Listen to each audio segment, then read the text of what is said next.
Starting. Okay. Let's do that again. Okay. Starting again, or just do the intro again? Well, intro, everything, whatever. We're Okay. streaming live now, so. Yep. Welcome, everybody. We are the Jordan Peterson study group.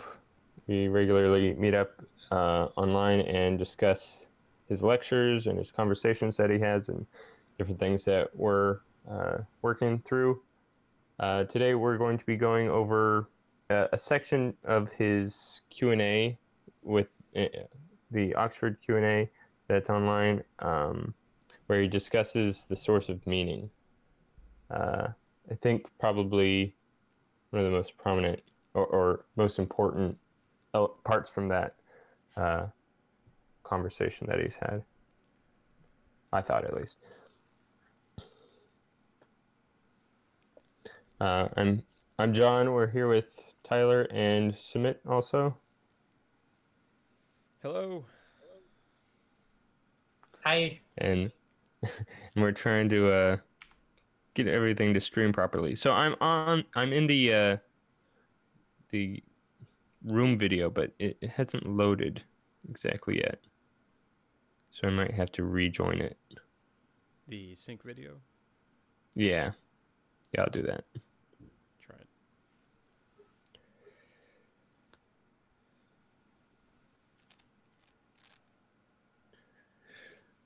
But you can go ahead and start the video on stream.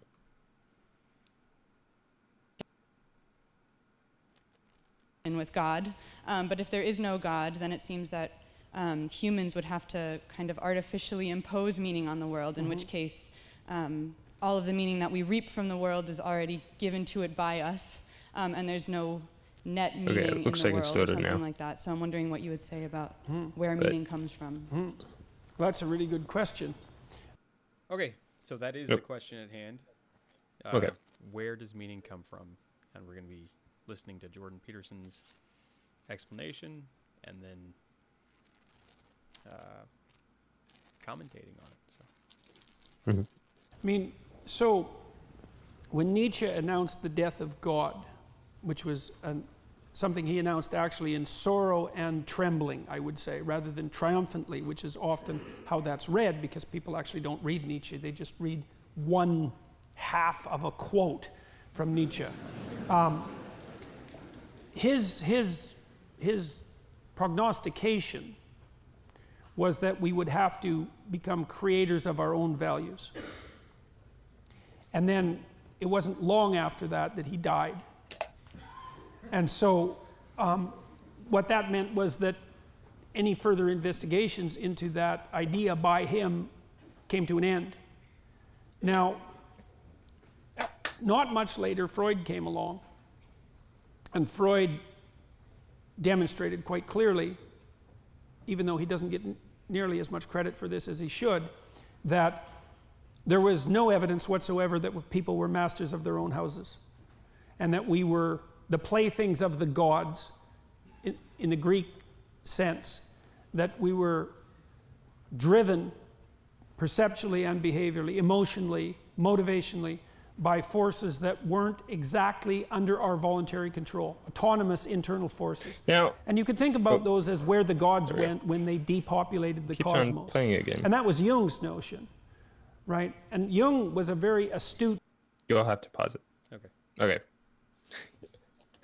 Nietzsche himself wasn't a believer in free will, so it seems to me that he kind of lines up with Freud's observation that we wouldn't be able to kind of create our own values just out of thin air, but whatever was controlling us or whatever force that we expressed would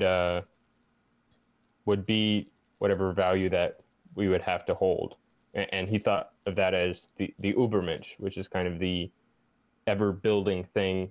That's the process of nature, kind of like evolution itself, but with a continual building up from itself to the point of infinity. There's no end point at all. It's just continually moving upwards. Even the people that are trying to go against the Übermensch are going to be pulled under and be built up on top of. So I'm not sure exactly if Nietzsche himself would really agree with his analysis of him, that we would have to create our own ideals. I think Nietzsche is more just putting forward that we would have to become our very ideals, that without some sort of idea of a God kind of building our society around, we would have to build our society around the idea of becoming God. Yeah, this is part of the problem with language. I'd say we frequently employ words that indicate we have choice, and that we should and should not do things. And I think, in fact, our language has changed over time to include more and more of that. Oh, no. Wonderful. All right, take over. I got to take this. Sure. But quick, the point is, there's something funny about the way that we use language, and whether or not we believe in free will, and whether or not we use language that includes that. The more analytical philosophers and the more high-minded philosophers, let's say. All right. I'll be back. Okay. Yeah, the whole notion of free will itself is, I don't know, it's hard to really wrap your mind around, because there are definitely instances where we are kind of outside our own conscious control. It's more like we're under the control of our entire history, let's say.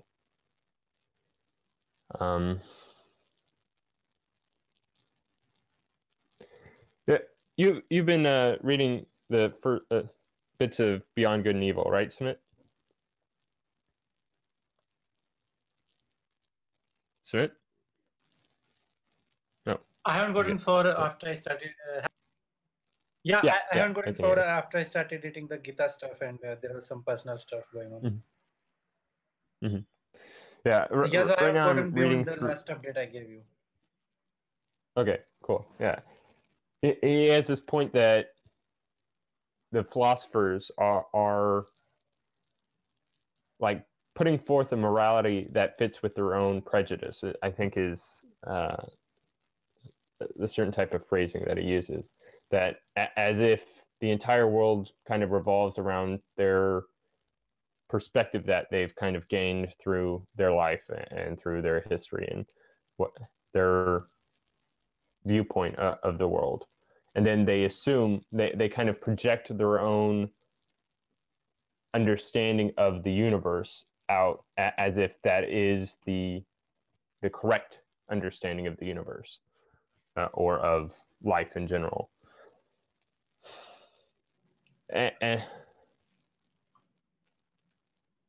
But I think he. Yeah. Sorry. No, go ahead.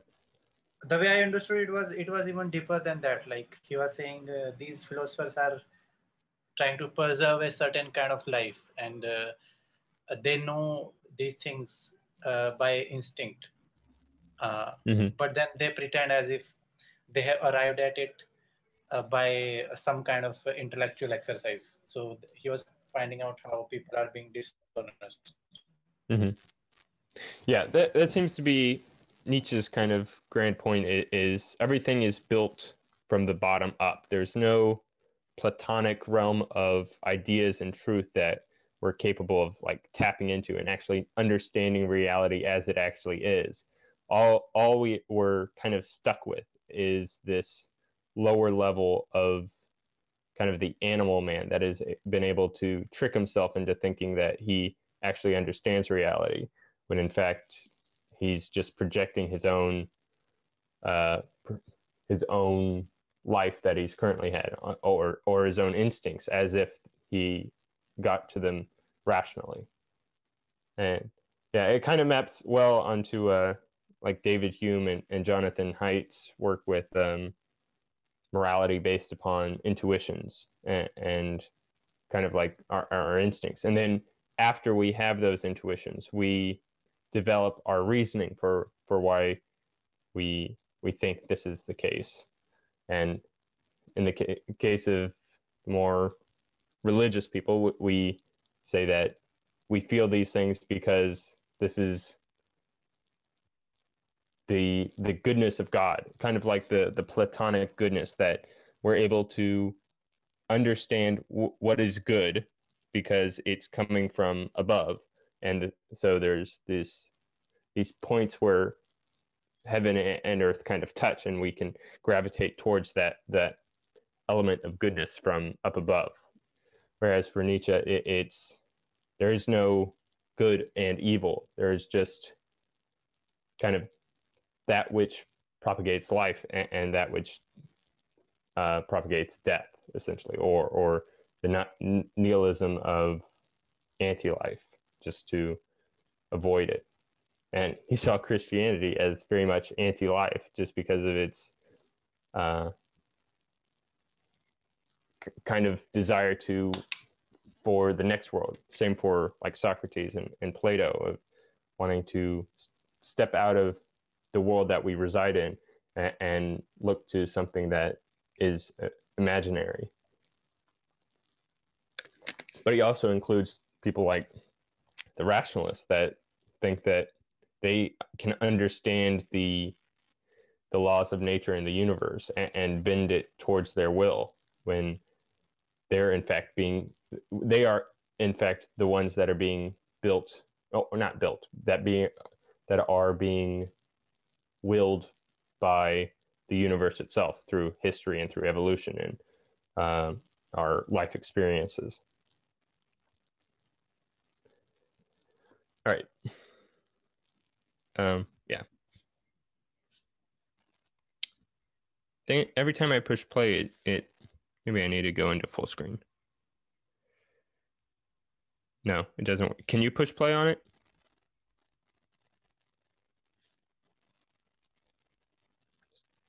Sumit?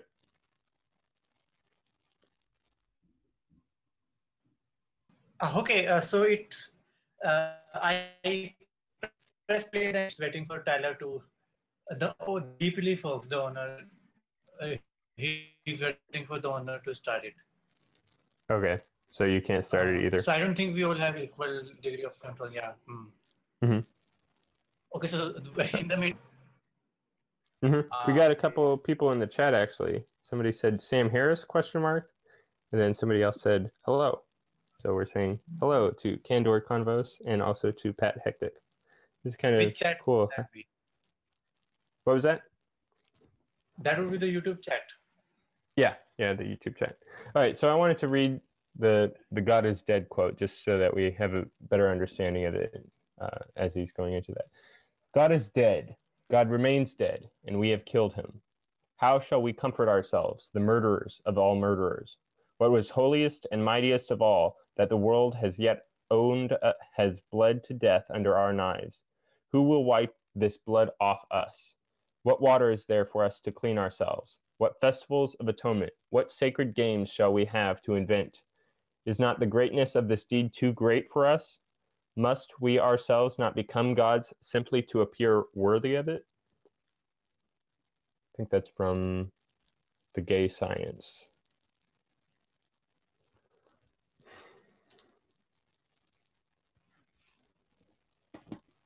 There's a, yeah, so if you remove this kind of abstract ideal external from this world that we reside within, some sort of objective morality or even objective meaning outside of this world, all that you're left with is the physical interactions of this world and how to work within them.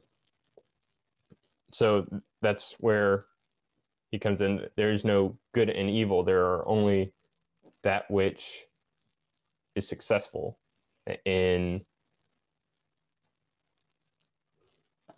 within, I guess, the wills of the users of this action. So say I have a will to eat food, and then I attempt to eat that food, and then if it's successful and I can eat food again, then that is what is true. If you have the will to conquer other planets, then you would have to develop the necessary truths to achieve that will. But there's still that I don't know, after being kind of raised so long in a society that has this kind of separateness between God and man, to lose God all of a sudden, it creates a people that are kind of more empty and unsure of how to move forward, or even to have a reason for moving forward, since the only thing that was the reason to move forward was to consider that there was something forward to move towards. But if there's nothing out there, then that's a strong detriment to many people's motivations in actually attempting to commit actions.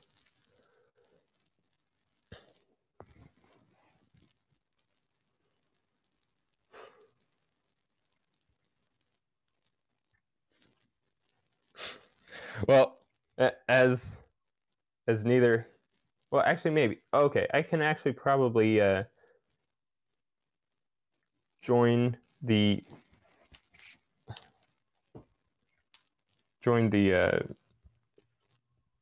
sync video from my laptop and maybe be able to push play from there.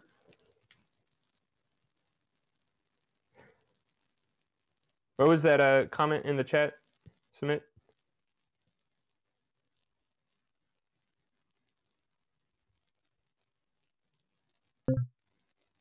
Sumit?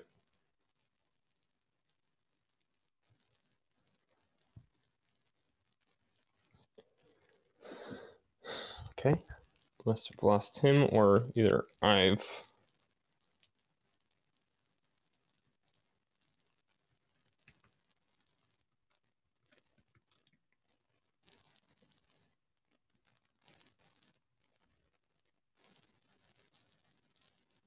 All right, going to press play.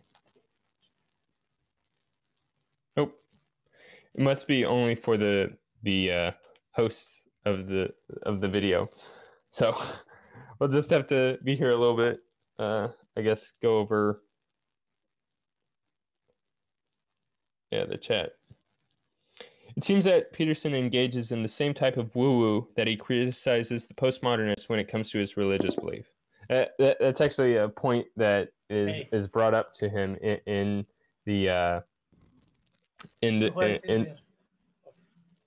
huh? Nothing. I'm just asking who else is there. Oh, I don't know. Yeah, in that very Q&A, somebody brings up how... Okay, wait, can nobody else start this? No, since you're the one that started. You've got to be kidding me. Sorry. Yeah.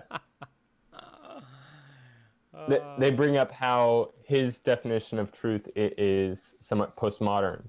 And then his argumentation against that is that he's kind of using the Nietzschean definition, where if actually taking into account that we are Darwinian creatures that have only been evolutionarily bred, let's say, for understanding what is successful, not necessarily what is true. And what's his name?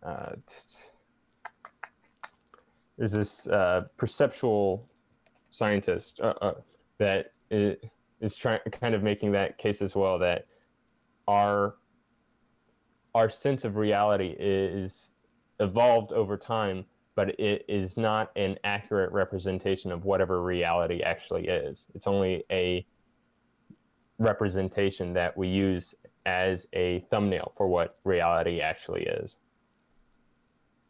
Now, in the case like that's kind of why Nietzsche is so important, because throughout all of history, we've had a understanding that God is that which is outside of reality, and thus, if we can tune ourselves to the mind of God, let's say, we can get a accurate representation of what actual reality is, and then from that we can build up science, mathematics, logic, chemistry, all of these different byproducts of knowing reality. And then we can, once we know reality for what it actually is, we recognize that there's no God element in here playing any parts in the process. We can lose God from the equation, and then wrestle with the fact that we're left with a system of understanding reality that has no foundation for it. Because if there's no God, then there's no longer that reasoning that we can hold for why we have an accurate representation of reality. Because as a Darwinian creature, all we're left with is a representation that is profitable evolutionarily or not. And then we can try to reason our way for why that's an accurate representation of reality.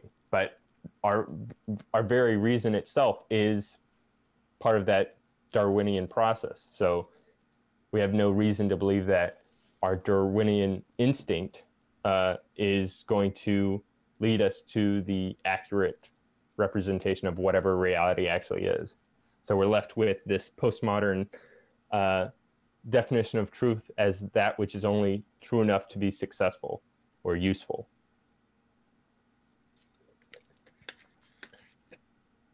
Okay. Yeah, so let's let it play out. Student of Nietzsche.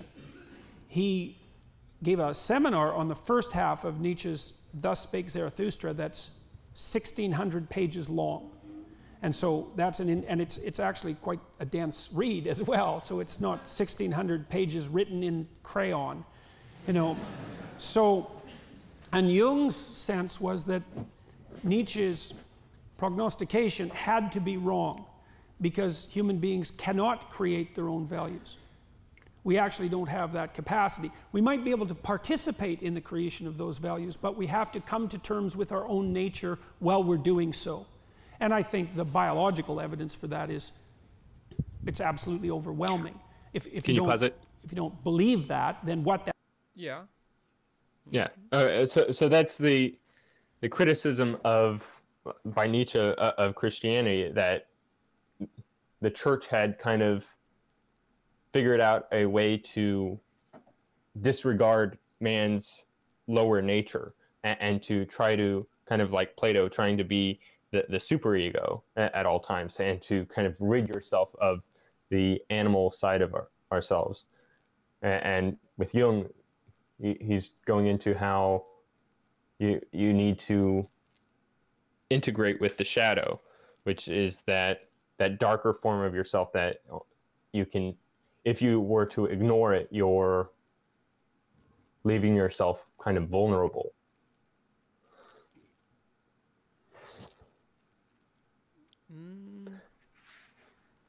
Maybe not vulnerable, but you can't always pay attention to it. Yeah, the integration of the shadow, I think, is probably a continuous affair. If you're living in an anomalous environment, let's say. Mm-hmm. If you're living in a well-structured, linear environment, then if you've already integrated your shadow, you probably don't develop it anymore. Yeah. So wait, if you're within an environment that has no basis for a shadow to emerge, there will be no shadow? Well, let's say that the process of developing the person, the personhood, you wanted to get into Heidegger some, Mm-hmm. and he called well, he had a word for that, the Dasein, Mm-hmm. that is really kind of difficult to unravel, let's say, but the process of developing that includes the necessary component of subjugating a certain amount of non-integratable information, things that you can't necessarily explain or that feel like they are out of place with the rest of the view of the world that you have. And that is that's your shadow growing over time. A whole lot. Yeah, I kind of think of the shadow as what that Paul Graham essay, What You Can't Say, where as you develop your entire kind of culture around you, wherever culture you're residing within, has a developing thing that they can't, that they intentionally look away from. So like in mathematics, they're intentionally looking away from, say, like Kurt Gödel's incompleteness theorem. They're just kind of trying to ignore it so that they can move on with what actually it works. But yeah, and so within kind of each person, it's like there's something that we're continually looking away from or are blind to or trying to be blind to, which is our darker side, which has useful information within it. Like if we were to just ignore Kurt Gödel and his mathematics, then we're, I don't know, building ourselves up a system that is destined to fall. Yeah, so in the development of the person, you see the world as a series of phenomenal experiences. And what do you mean by phenomenal? So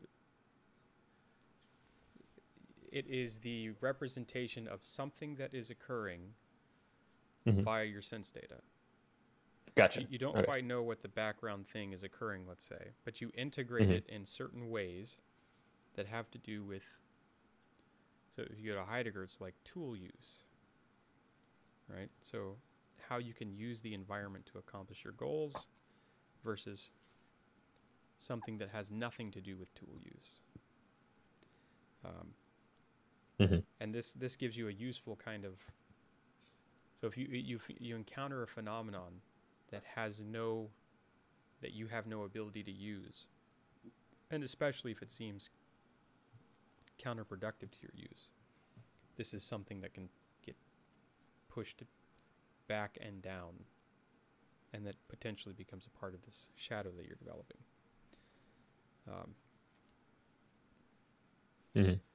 So with Nietzsche, that's kind of where it brings in Peterson's Pragmatic Truth, where there's this kind of famous saying that by I think a mathematician, something Box, that every model is false, but some models are useful, or something akin to that, where all of our sense data experiences of the world are limited through incomplete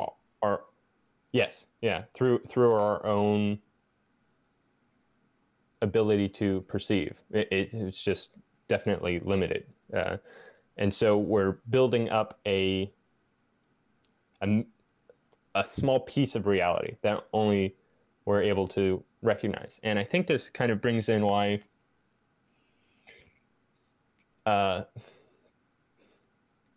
why consciousness itself has developed. I guess this is part of a theory of Brett Weinstein, that we developed ways of having a group type consciousness, a group consciousness through religion or other different means, so that we can get a fuller picture of reality by merging our individual pieces of the puzzle together. And in order to do that, we have to have some sort of bonding connection between the people that were trusting their individual perspective and trying to get something larger out of that. Yeah. But sorry. No, go ahead. Yeah, and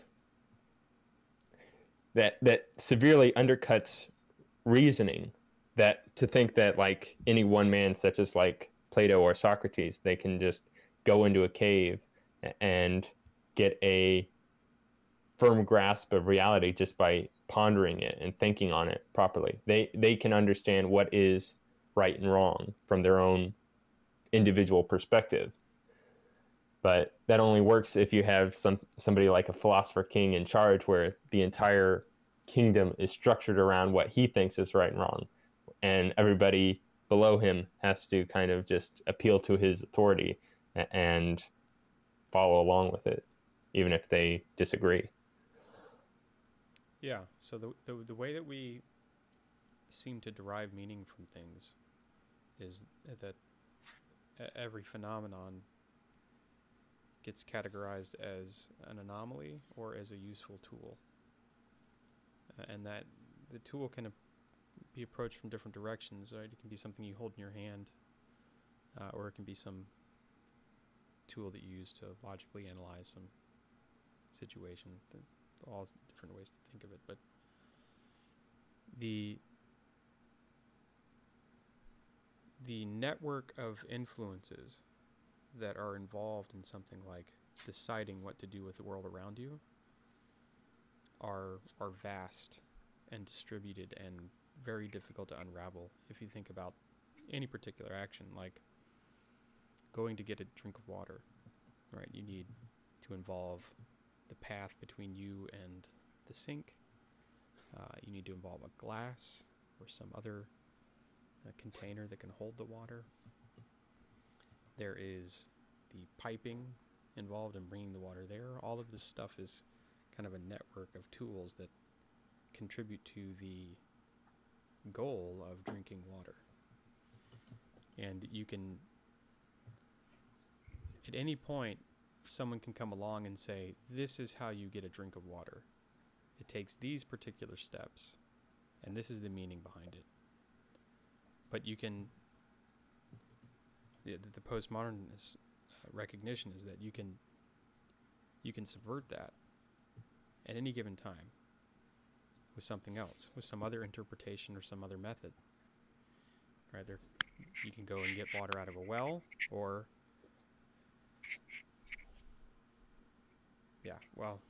let's let Peterson keep going. Yeah.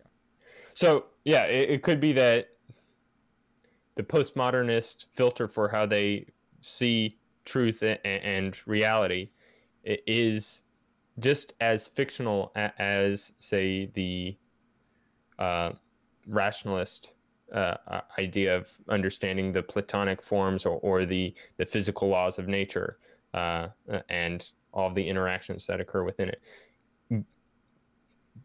But you have to compare them against each other through the Darwinian framework of what is actually useful and successful. Those perceptions of reality itself are competing to see how useful they are for the genes and the organisms that hold those ideas about reality.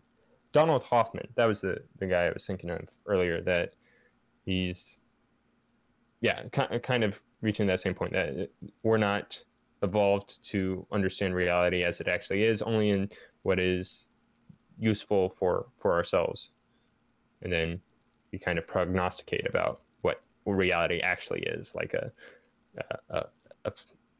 the Platonic forms, or of heaven, or of God, or of nature just as it is in how we perceive it to be. Okay. Yeah, let's let. That means is that either you don't know anything about biology or that you've stuck your head in the sand to the point where you're unable to see. Now, Jung was very interested in how those internal forces manifested themselves, but also how they organized themselves across time. Okay, so there's two answers to your question. One is that they organized themselves into a hierarchy and there's something at the top. And what he believed that what was at the top in the West was symbolized by the figure of Christ. And he thought of Christ as a symbol of the self. And the self was an emergent consequence of the internal arranging of motivational states into a hierarchy, partly as a consequence of psychological activity, integration, maturation, but also partly as a consequence of social pressure. Because how you organize yourself is partly a consequence of who you are and how you organize yourself, but it's also partly a consequence of how other people demand that you be organized. And I think that Jean Piaget's work fits very nicely into that. I think that they were aiming in some sense at the same synthesis. All right, so with regards to, so one place for the derivation of meaning is the consequence of that hierarchical organization of those intrinsic motivational states into something approximating a unity that can operate properly across spans of time. So the second answer to that is meaning is actually a manifestation of a very deep instinct.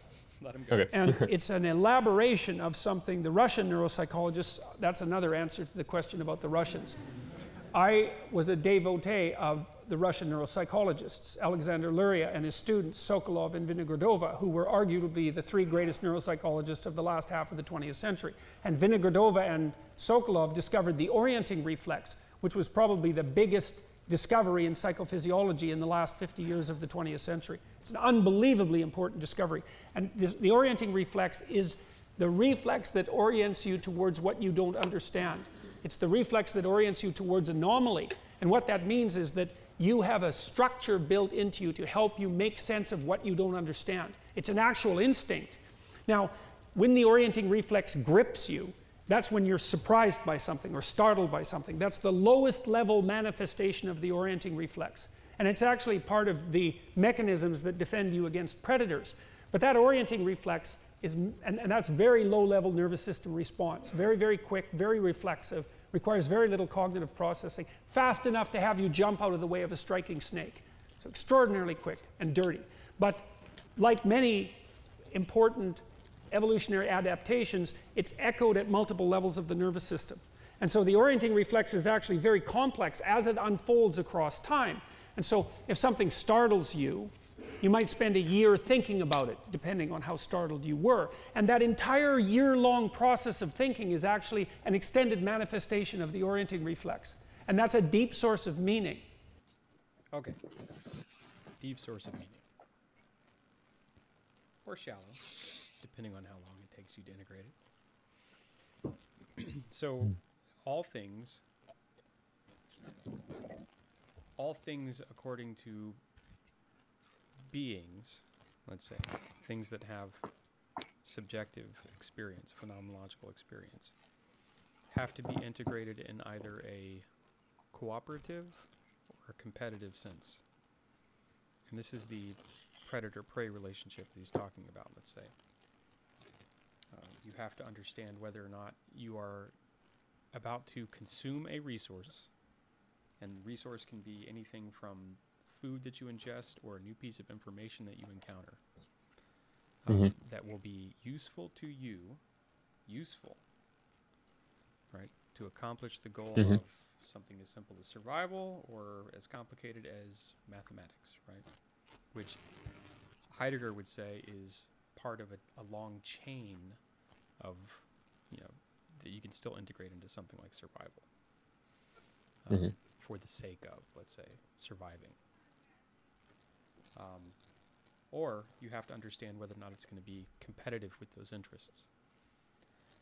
And the Piagetian notion of equilibration is such that the integration process of this anomalous data can be carried out at these multiple resonance frequencies, and that the best kind of integration is that integration which allows you to more effectively function as the individual, and then integrate your family, and then that causes the integration of the culture. So Piaget is always kind of going into games. So can you nest like smaller games inside of larger games? Yeah, of course. There's always a metagame. It's yeah, there's always a metagame. One of the metagames that should always, let's say, be considered is the game that I'm playing right now something that I can continue to be playing in the future? Mm-hmm. Right? Or is it deleterious to my current condition? This is a big problem with say young adults, young males right now in the gaming culture, is this question isn't quite asked often enough. Games are a lot of fun to play for very deep reasons, but there's always a meta-analysis, and there are multiple levels throughout, right? Multiple rule sets. Mm-hmm. So like a video game could be nested within a larger game that you don't realize you're playing. A game where you end up 30 years old, living in your mother's basement, alone and undesirable. Yeah, exactly. Mm-hmm. And if you get stuck in any one particular level without understanding its broader significance in the way that the effects ripple out or inwards, then you're losing out on a significant aspect of this phenomenological integration. You have two components of it, synthesis and analysis. And yeah. So what's really fascinating is to think about how what he brought up earlier, these different motivations that we all hold. Like we're a collection of differing types of motivations, like a motivation to propagate your genes, a motivation to eat food, a motivation to live a meaningful life, to be a good person, to be a good father. All these different types of things are, if they don't have some sort of hierarchy, they're going to be competing against each other. And only after they kind of fall into place upon this kind of series of nested games or series of different motivations that all lead to this one greater personality. Or that's the thing with Jung, he was kind of seeing how the Greek pantheon of gods each kind of represented one of those motivations, and then for most polytheistic religions, they gradually shift towards the monotheistic religion. You can kind of see this through Plato's The Republic, where instead of focusing on one god who is just in charge of one thing, kind of focusing on goodness itself outside of these temporal gods that are only based around one element of survival, such as like anger or lust or drink, any of those types of things, to recognize how each of those are kind of nested within the larger motivation of to be, say, a good person. And then we personify that Platonic form of goodness itself as being some sort of anthropomorphic being that we aspire to reside within. But of course, that brings in the problem too of, well, maybe that's what Jung's trying to do, is to merge the kind of Platonic thought that we generally have along with the Nietzschean discovery of the death of God, that to kind of see how these two things are actually part of the same process of, say, like the Platonic realm reaching down, the realm that we can't understand at all, and then the base level of our instinctual reality that we get from our sense data, how our sense data is gradually over time to exist within whatever actual reality is, insofar as it is useful for us. And then actual reality is like continually picking away at whatever our blind spots are, whatever aspect of our what is it, Dasein? Is that what it was? Dasein, as Dasein. It's akin to what it is to be a subjective Mm-hmm. being, let's say. But yeah. Okay. So yeah, there's these the aspects of reality that emerge out of our blind spots. Our Dasein is adapted towards a specific thing that we think is actual reality, and then whatever we're looking away from, that's where this new truth about reality emerges. But that's the thing,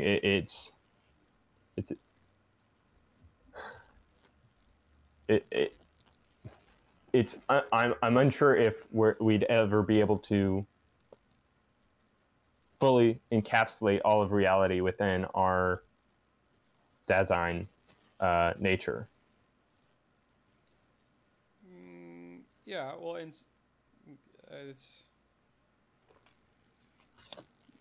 yeah, it may not be important, let's say.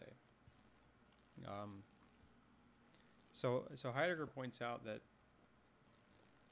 when you're attempting to achieve some goal and you're using a tool, mm-hmm.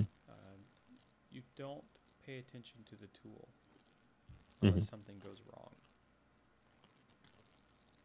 So if the canonical example is a hammer. If you're using a hammer and you're trying to construct something and you're nailing nails into the wall, you're not paying attention to the hammer, so to speak. You're paying attention to the goal of putting nail in wall. And it isn't until the hammer breaks or is unwieldy or something along the lines of it being non-functional that you pay attention to that tool. When it becomes anomalous to your mode of being. Right. That's when the actual objective form of reality starts to emerge, like the realization that this is a material object and not an extension of my own self in action. Right. Yeah. In which case, a new goal emerges to modify the hammer or the tool. Mm-hmm. And you're using... So what's really fascinating about it is when you start to consider your appendages in the same way. Right? Your body, your embodied action. Growing up, you had to learn how to use your body. You can do that throughout your life. If you pay attention to it, you can try to train it to accomplish tasks.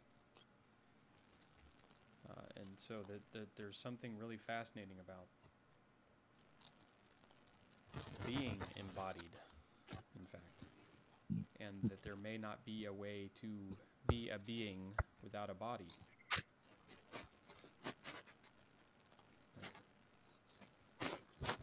That the meaning of what it is to enact meaning is the creation of a thing that is the embodied meaning. You have hands so that you can grasp.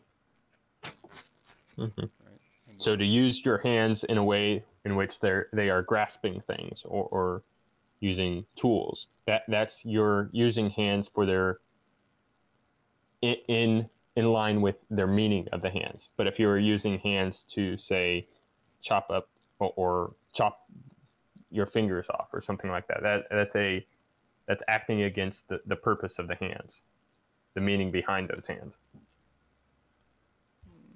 Maybe. Yeah, I mean, it depends on what level of analysis you're looking at. Mm-hmm. Because if you're, yeah, so it could be nested within some larger purpose for like losing survival. your hands. Yeah. Yeah, like Aaron Ralston. Yeah, stuck between a rock and a hard place. Yeah. He had to cut his own arm off. Yeah. Yeah, and that was. Yeah, that's when the purpose of the hand is kind of like leaving you at a position where you have to lose that hand. Yeah, the purpose of or the meaning that we assign to reality is objected to by reality, and thus we have to change the meaning of that thing. And that's such a weird thing to think, that we can change the way we think about things whenever they're objected to. So he had to change the way of thinking about his hand as being part of himself and thinking of it as something separate from himself in order to actually accomplish cutting his own arm off. Yeah, well, he suddenly saw it, and this has to do with the nested hierarchical intentions, let's say. Mm-hmm. And then after that, he would have to assign new meaning towards, say, a prosthetic, and to integrate that new thing, which is objectively not part of his own body, and recognize it as something that to identify as that new thing. Right. And I think a lot of this Maybe. has significance in our discussion of technology and the development of technological tools. Yes. Our desire is to integrate them almost completely within, or completely within us, such that we no longer notice them. Right? People don't even notice their phones anymore. Their intentions, right? Mm-hmm. It becomes an extension of our own self. Yeah, so Christ was the archetype of, or partially the archetype of the hierarchy of values, as Peterson was saying, and that there are some which are greater than others, right? And so cutting your arm off is subsumed within the greater goal of survival.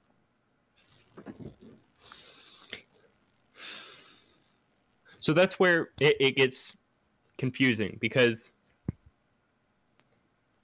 we're currently under a structure of reality in tune with the hierarchy, but there are instances where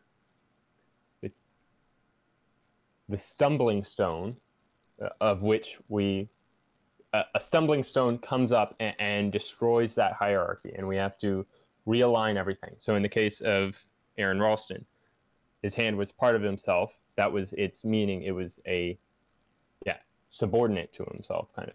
And then the stumbling stone literally came in, objected to that basis of reality. And so he had to retune reality so that this element of his own personality becomes separate. But that's a very specific instance, but the same thing can be mapped out onto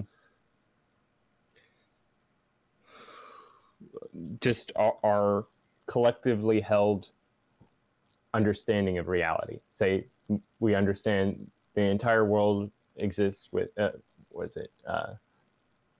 atoms and the movement of atoms, or something like that. Having that simplistic of a perspective of the world, whatever the objective reality is will object to that, and we'll have to reclassify our thinking so that the atomic structure of a thing gets subordinated to some higher nesting of a game that we exist within.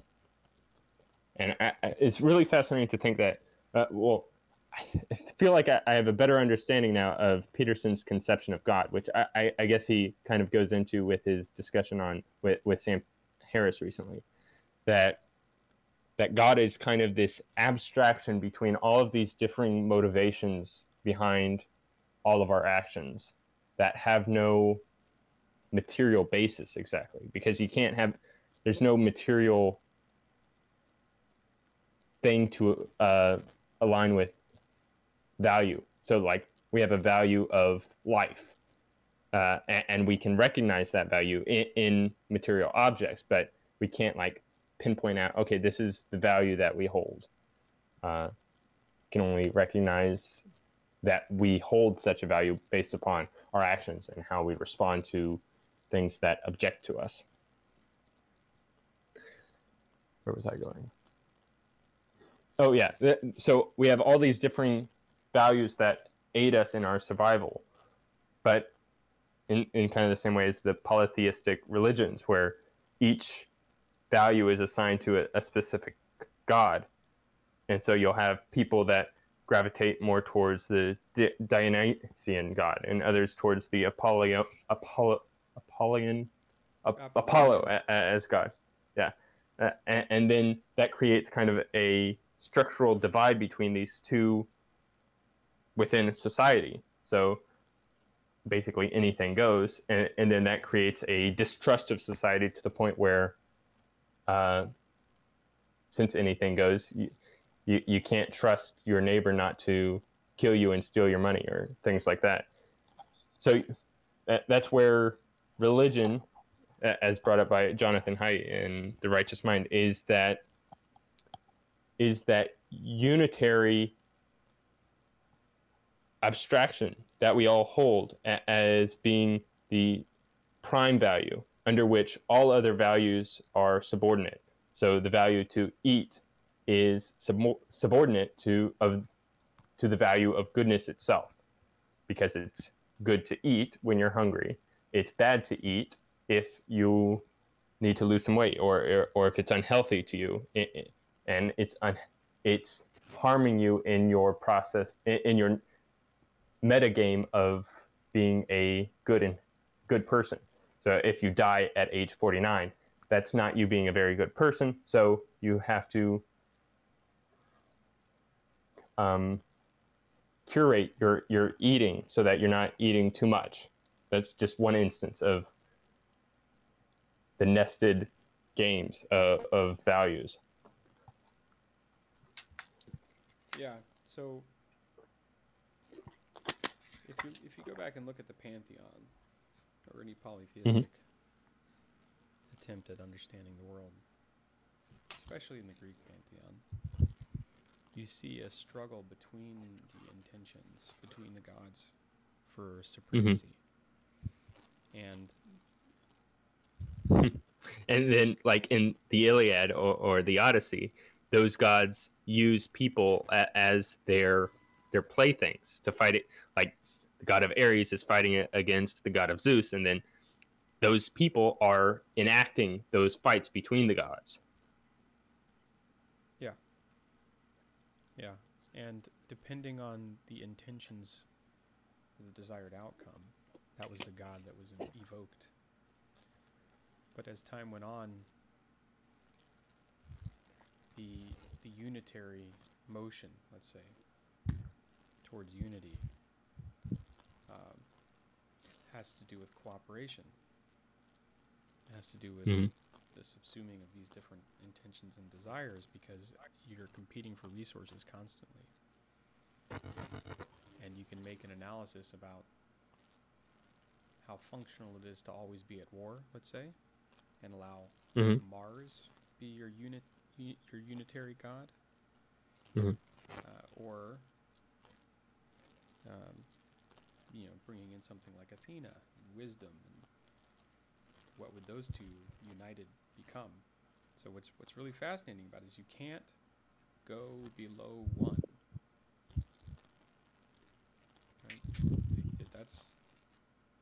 It's the end game in merging of things.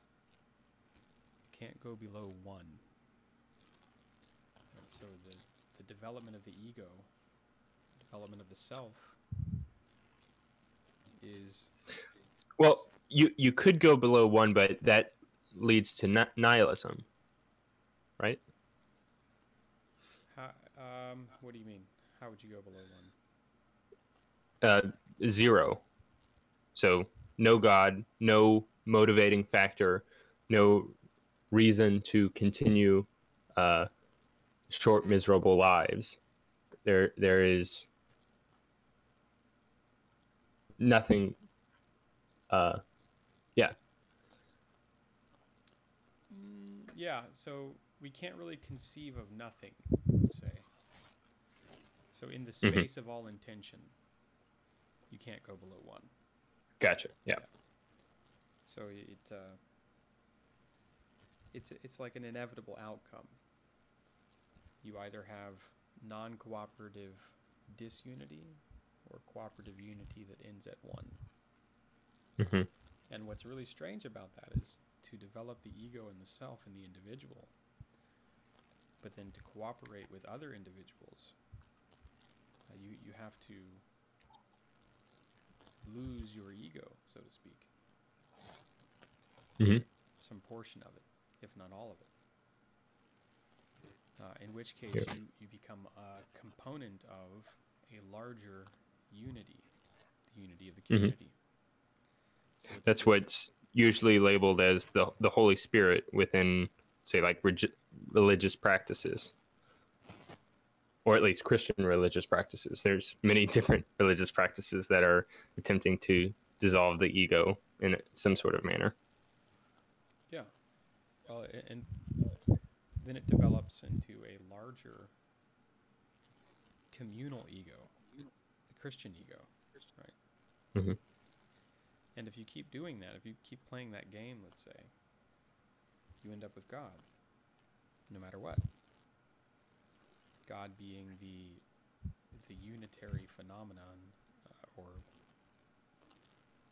it's not technically a phenomenon, but the numinal union, let's say, of all things is God. As long as you can have that cooperation between them, so there develops this superego, or not superego, superorganism of the community, insofar as each of the components of that community all compose a part of the larger. Yeah, and what's really interesting is I don't think you can escape it, no matter what. Even at the highest level, even individuals egoistically acting on their own intentions are, you think of it like the liver cell in my body is acting as a liver cell, and it wants to only be a liver cell, but it's acting in totality with the higher organism. So you can't even really escape this inevitable unity of all intentions and actions. It's yeah. Nice. Okay. And so that's like a second answer to the question. And a third answer to the question would be something like, your hemispheres are specialized in a particular way. It's a low resolution representation, by the way. So, and so one of your hemispheres is specialized to operate when you know what's going on and where what you're doing is having the results you intend. You can think about that as explored territory. That's the left hemisphere in most people. The right hemisphere is the hemisphere where the orienting reflex first manifests itself. And its job is to orient you where you don't know, where things that you don't know are happening. So it's also the place where imagination first takes root, because imagination is part of the process by which you make sense out of what you don't understand. That's where the hypotheses are generated. The right hemisphere tends to think in metaphor, and the left hemisphere is embedded in the metaphorical structure of the right hemisphere. And that's quite well documented in the relevant neuropsychological literature from a multitude of sources, even from people who aren't concerned specifically with metaphor. The sense of meaning seems to manifest itself when the the systems that are operating in explored territory and the systems that are operating in unexplored territory are operating optimally together. So imagine that what you want to do to adapt properly to life is to stay where you're adapted. Okay, so that's a conservative approach. Don't go where you don't know how to act. The problem with that is that things around you will change without your control. So you can't just stay where you are. You have to be prepared for the next thing that's coming. And so not only do you have to master where you are, you have to master what's most likely to happen next. And so you have to have one foot in chaos, or in order. And you have to have one foot in chaos. And the way you know that that's happening optimally is that you're imbued with a sense of meaning. Right? So it's actually the most profound part of what actually orients you in the real world. It's not a secondary epiphenomena. And the phenomenologists, the philosophical phenomenologists, actually cottoned onto this in the phenomenological, in their phenomenological work. For someone like Heidegger, for example, meaning was the most real manifestation. And I actually think that's true neurophysiologically. That's how your brain operates. Your brain actually operates as if the most real thing is the meaning of something. And the meaning is related. And the reason for... So this can be conceived of as, and Jung addresses this quite a bit in the notion of kind of neuronal energy, right? So if your right hemisphere is simultaneously looking at a large number of possibilities, like the vast possibility space of chaos before you, it's performing these loops of neuronal energy, right? It's kind of going again around and around and around. And the left hemisphere has to make a choice about how to enact that energy in the world, how to navigate or to employ the potential possibility space by making this choice, right? And that meaning is like the collapse of all those other potential choices. All that energy has to go somewhere. So it's like it gets utilized in the process of choosing by the left hemisphere.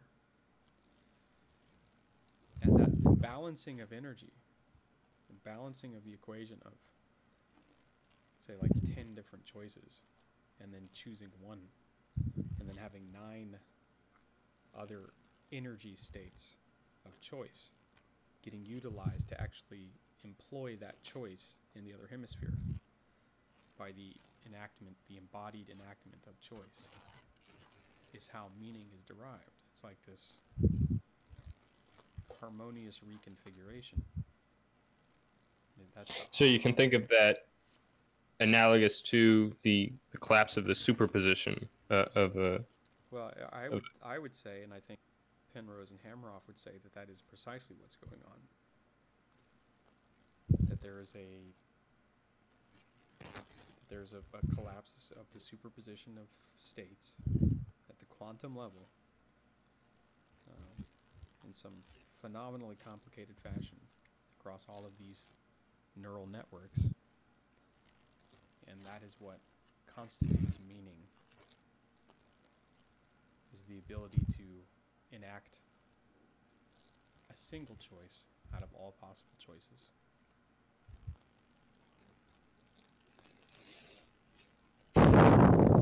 It's really cool. That is tied back to the Darwinian idea, is that you're not a describer of the world. Not fundamentally. You're trying to live in the world. You're trying to survive in the world and propagate in the world. Like you have a telos, and the meaning is associated with that telos within that Darwinian landscape.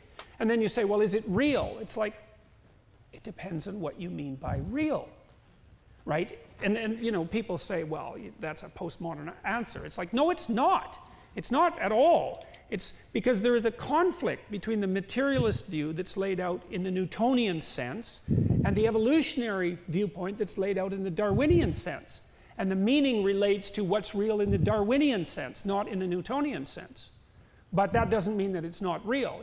Well, it depends. It depends on how you sort out your initial axioms. But if you're interested in surviving and not being too miserable while you're doing so, then I would suggest that you at least give some credence to the Darwinian position.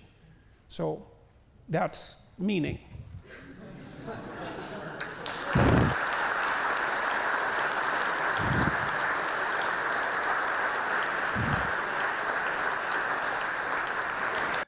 All right.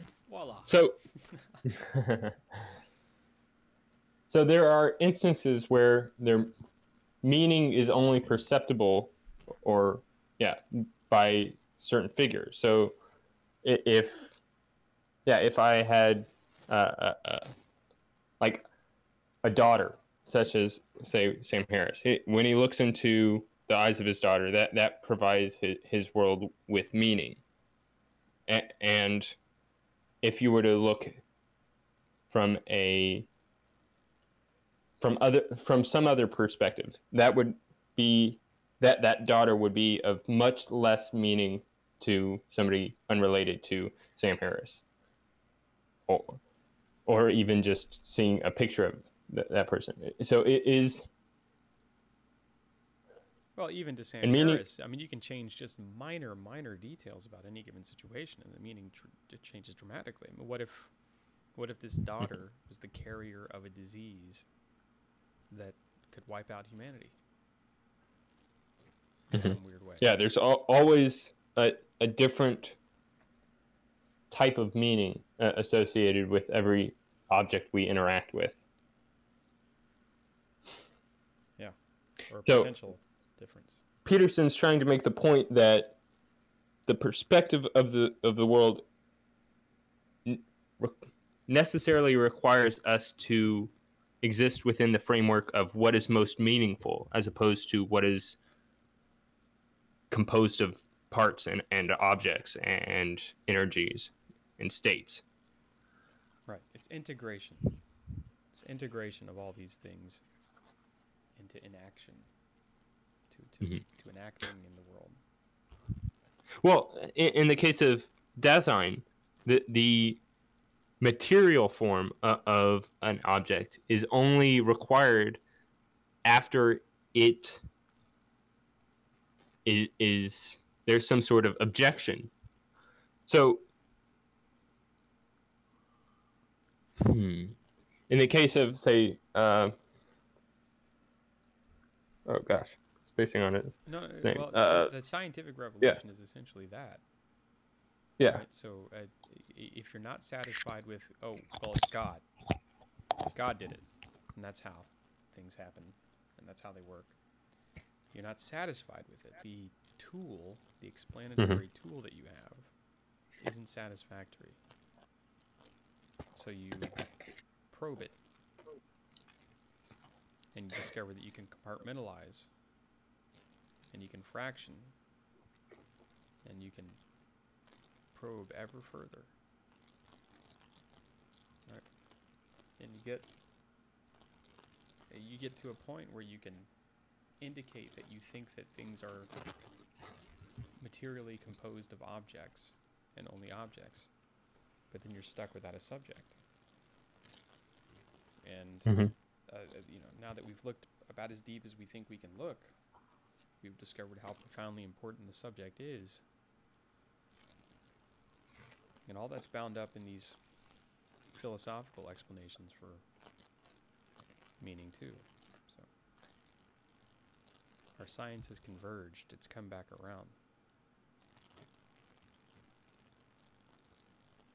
Yeah. It's funny, the you can never mind.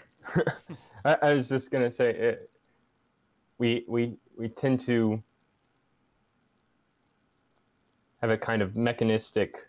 Well, it really depends upon the age in which we reside within. So, for Einstein, God was a mechanistic process. That's how you can kind of discover you can get a kind of unified theory of everything, because everything is causally connected backwards in time to the thing that started the process.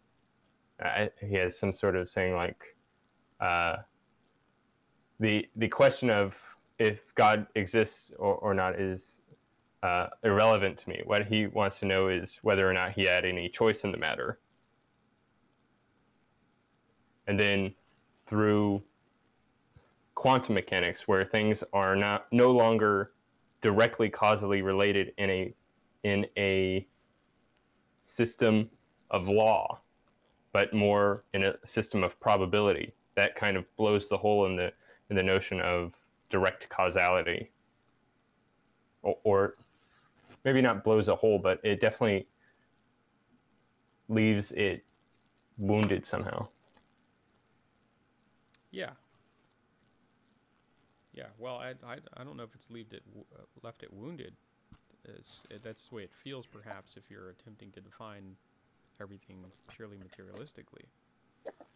But what it seems to have done is looped back around to our experiential level of what it means to make choices, to the conscious experience.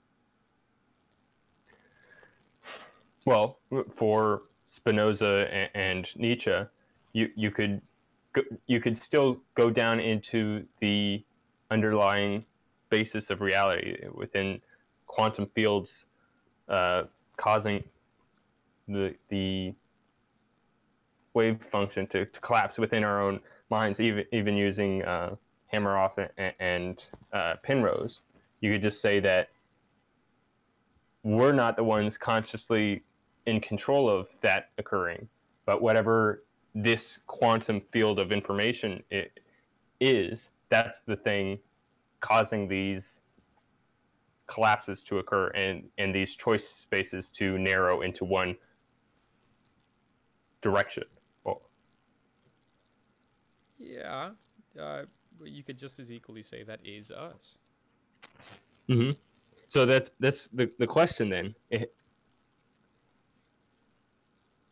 You can make a case for God either way, but in one direction, the God is the people that are collapsing the wave function on their own, and they're separate parts or components of the larger Godhead that are built up out of these smaller individuals that are collapsing these choice spaces into individual progressions of choice or action.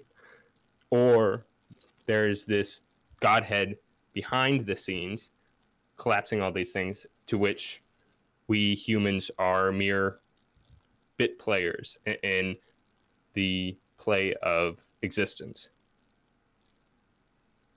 Well, either way, I think you can say that we're definitely just bit players.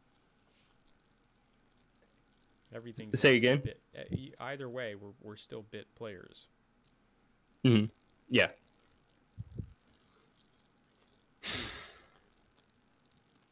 And so, for Nietzsche, the bit player is now the most not the most important part, but kind of the most important part, because the Übermensch is composed out of the bit players that are intentionally directing the Übermensch to become actualized.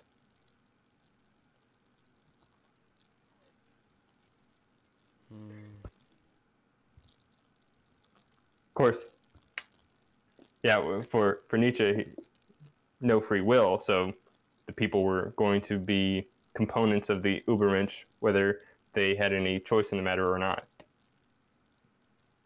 Either to be the underman, by which the overman builds off of, or to be the overman that goes over and then becomes the underman for the next overman.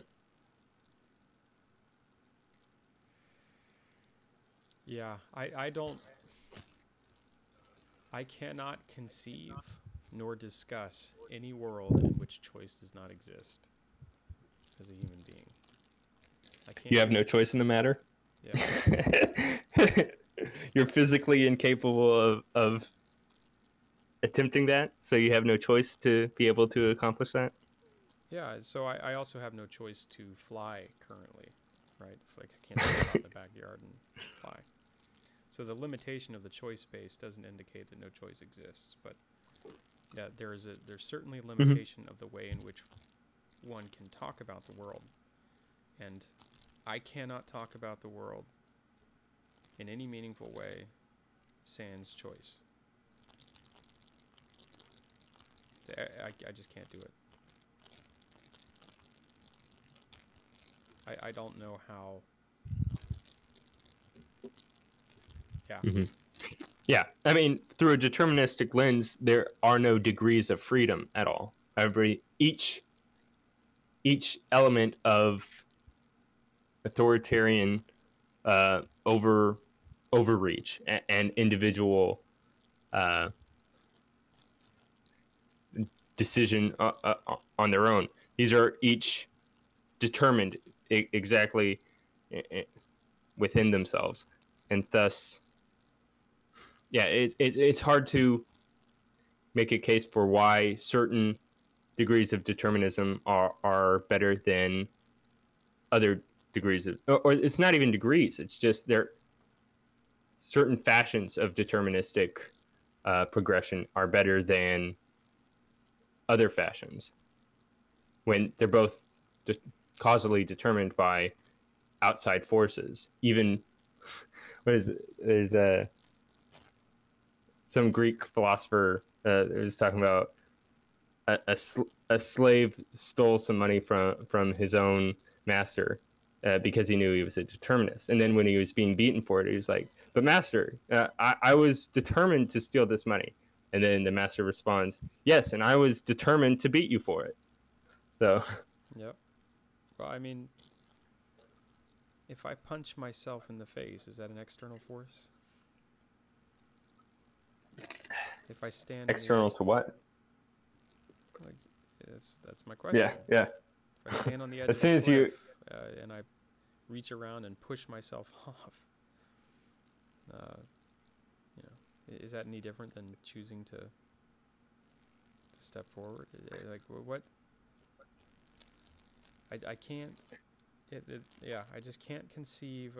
And everyone acts as though they have choice. It may be constrained to an extraordinary degree. But if you accept determinism, it seems very much that you are giving something up. Right? And it often gets discussed in terms of responsibility or duty or punishment or capacity. But to choose to accept determinism,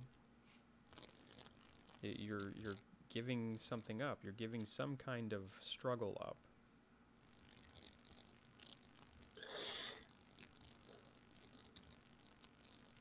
That's the best way I can conceive of it. It's hard to make a case for moral ethics when you think that people are unable to control their own actions. And you can think of it as, I'm creating this new ethical system to introduce to people so that they know, so that causally forces them into behaving ethically. But then you're the one that's introducing this new force, and it's not even you introducing it. So whatever basic core instinct that led you to create the moral landscape, the same basic core instinct is running the people that don't give a damn about what some elitist person in the West cares about moral ethics. Yeah. Anyway, so yeah, that's the end of the question. We've been going for about an hour and a half or so. Yeah, cool. That's a good place to stop. That was good. Yeah. I really benefited from that. I really enjoyed that, especially to think about things as nested games or nested values, and collections of values. Lot to think about. Yeah, don't read too much Heidegger. It's too much to think about. Mm-hmm. Or do. All right. You have no choice in the matter. Yeah, I'm in the process of reading Twilight of the Idols. So it kind of stinks because Peterson suggested to read Nietzsche from the beginning, but I keep on accidentally coming up reading his later works of, I guess, perfection. But oh well, it'll at least give me a better understanding for when I'm reading Beyond Good and Evil. Hopefully. Yeah. Cool. Well, I'm seeing the correlations between this and Thus Spake Zarathustra and the Antichrist, which I've already read, at least the first half of Zarathustra. So, yeah, getting a better mental picture of Nietzsche. I love just his process of philosophizing with a hammer. It's so great to see him destroy. It's kind of like the YouTube clickbait things, where like Nietzsche destroys I don't know, Bertrand Russell, or Bertrand Russell was later, but still these different archetypes of the people that he's going after is so cool. It is impressive to see a mighty intellect at work. Mm-hmm. For sure. Okay.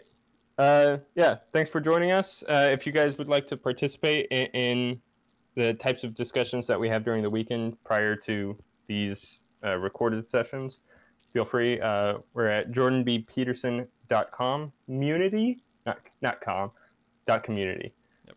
And that has all of the links to our calendar with the Google Hangout, where, yeah. And then you can participate if you want. We'll be reading Beyond Good and Evil, like the final weekend of this month, I believe. So yeah, check that out if you want to join in that. Cool. Mm-hmm. Have a good week, everyone.